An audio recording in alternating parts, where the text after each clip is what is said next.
bid you good day, sir.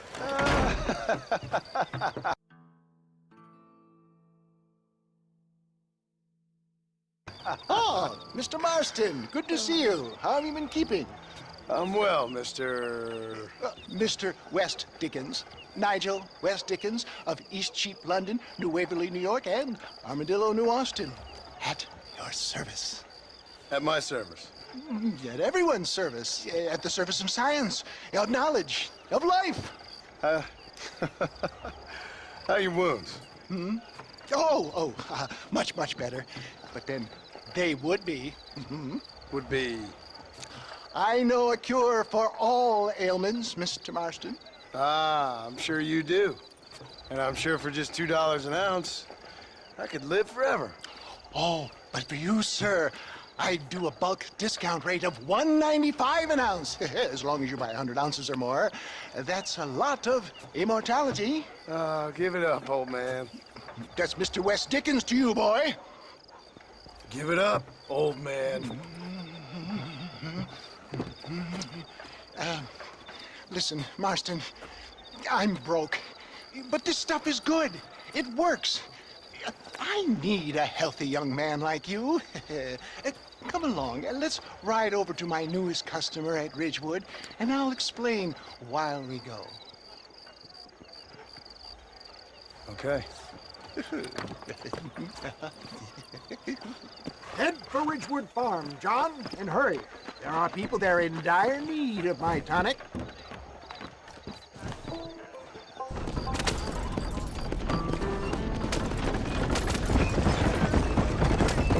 I heard about you, Mr. West Dickens. And I about you, John Marston. Hoodwinking the weak, gullible out of their hard-earned money. My dear boy, it is you who is gullible, if I may be so bold, for heeding such ill-informed You're scuttlebutt. as full of wind as a horse with the collar. I have been blessed with the gift of language, and for that I will not apologize. But the West Dickens elixirs speak for themselves. My thousands of happy customers attest to that.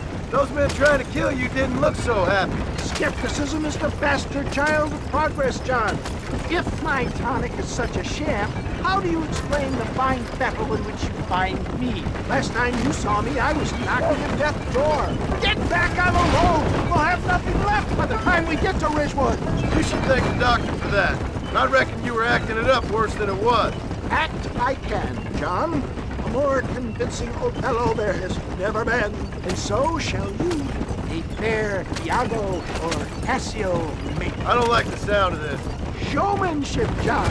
The flourish, the bow. We are operating in a competitive marketplace. Our product must stand out. And how does this involve me? We're going to use your God-given talents to our advantage. I'm really starting to I'll regret drop this. you off at the outskirts of Ridgewood. That way, it won't look like we came together. Once I'm set up, saunter nonchalantly into the cloud that is sure to be forming. Eventually, I will call you up to try my tonic. After extolling the virtues, I will have you perform a few feats of wonder to amaze and impress the page. Such as? Oh, nothing out of the ordinary for a man in your line of work, I assure you. So it is all a shame.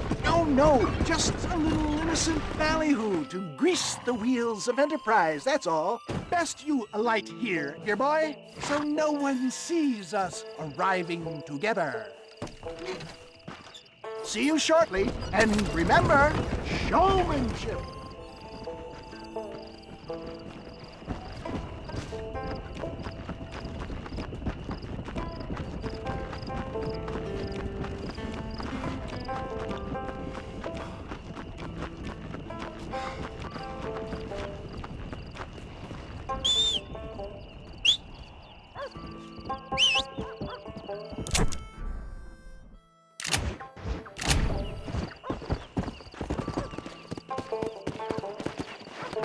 Come on!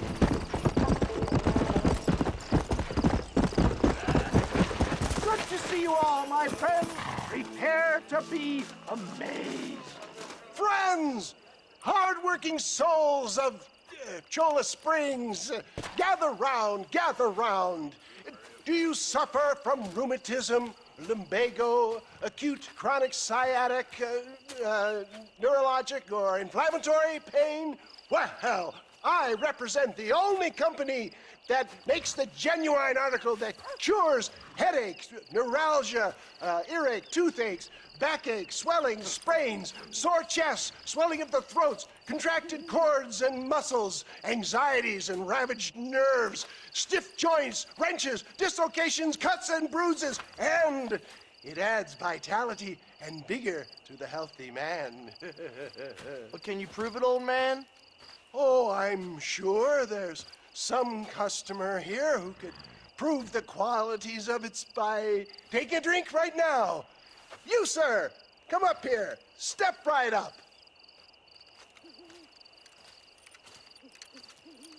That's the spirit. Ladies and gentlemen, pay close attention. This poor, wretched volunteer, entirely unknown to me, will demonstrate the effects of Dr. West Dickens' own patent tonic. Be you a cowpoke or athlete, this miraculous elixir developed with the wisdom of the East keeps the muscles supple and relaxes the cords. It loosens the joints and gives a feeling of youth and vigor to the whole system. Not possible, I hear you say. Well, doubt no longer. Faith can move mountains, but I ask not for faith. I am a man of science, and today science will be vindicated. Your eyesight has greatly improved. Is that not so, friend?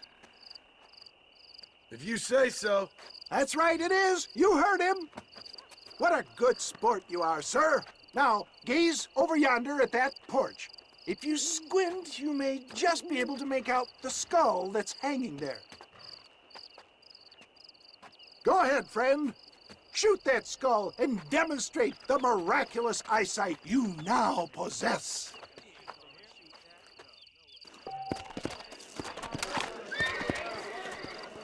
Remarkable! The eyesight of an eagle, granted by imbibing Dr. West Dickens' own patent tonic. Anybody can make that shot. This man is a fraud. If your eye's so damn sharp, why don't you try shooting my hat out of the air? My friends, our test case has been challenged to shoot a gentleman's hat out of the sky above our heads. You can fool these people, but you ain't fooling me. Right. Let's just see how sharp you is with a moving target. Steady yourself, stranger.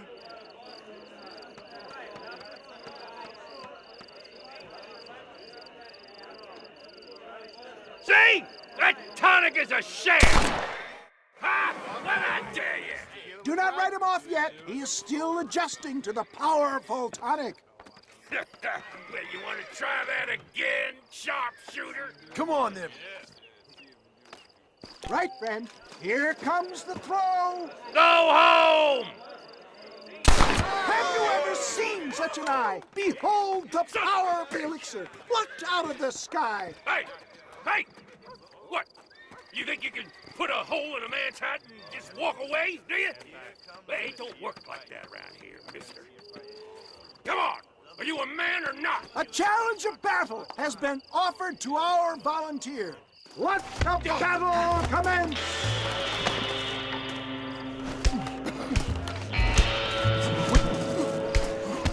Can you believe your eyes? Get the hell off me!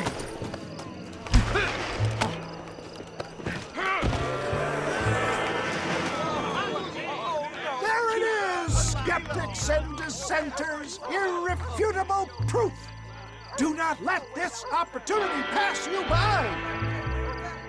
Look, he's over there. Go get him. This ends now. Watch out! He's got a gun! Who the hell do you think you are? You ain't leaving here alive. Marvelous shot, dear boy! The kind of deadly accuracy that can only be afforded by the West Dickens elixir. Come, I have plenty for all. You'll be fine. Get out of my way. Hey, where are you going? I want a bottle. Get me a bottle, please. One of them, right here. No harm in trying one bottle, I suppose. Well, I think that went kind of well, don't you? I'm just glad that my normal job involves either chasing after cattle or murderers. Not the likes of you, mister. Don't be like that. Now, if you'll excuse me, I'd like to say my goodbyes, head on back to the real world. Wait, sir. I've been thinking about your predicament, and I think I may have an idea. I've been thinking I could be your cunning Odysseus. Beware of the Greeks bearing gifts, sir. Williamson had better beware. We will make them into Trojans. I don't rightly get you. I want you to go and see my old friend Seth. He can come across as a little curious, but I'm sure you two will get on. He's most often found at Coots Chapel. He's very devout. Why see him? Because between him and me, we can get those gates to open for you, and you can walk right in, just like in Homer's great Trojan yarn!